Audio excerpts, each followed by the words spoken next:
December 8 Immaculate Conception of Mother Mary, அதாவது கன்னிமரியாவோட அமலோற்பவ திருவிழா. கன்னிமரியாள் ஜென்ம பாவம் இல்லாம பிறந்தவங்க அப்படிங்கிற கருத்தை மையப்படுத்தி கத்தோலிக்க திருச்சபையால டிசம்பர் 8 இந்த விழா கொண்டாடப்பட்டு வருது. கிறிஸ்தவ நம்பிக்கைப்படி ஆதாமால ஏற்பட்ட பாவம் மரபு வழியா உலகத்துல பிறக்கிற எல்லா குழந்தைகளோடையும் சேர்ந்தே பறக்குது. அதுதான் ஜென்ம பாவம்.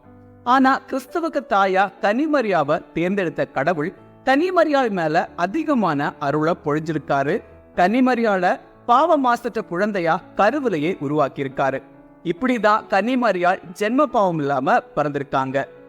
இந்த விழாவை கிபி 5ஆம் நூற்றாண்டுல கீழை திருச்சபையினர் டிசம்பர் 9 கடவுளின் அதிதூய அன்னையின் மாசற்ற அமலோற்போன்னு சிரியால கொண்டாடி இருக்காங்க.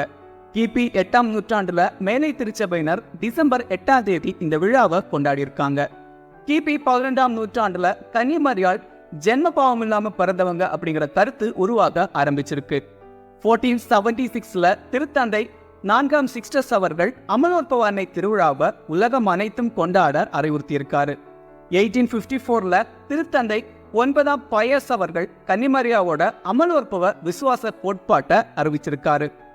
1858ல பிரான்ஸ்ல லூர்து அன்னையா காட்சியளிச்ச அன்னை மரியாள் தன்னை அமலோற்பவ அன்னையா அறிமுகப்படுத்தினது குறிப்பிடத்தக்கது.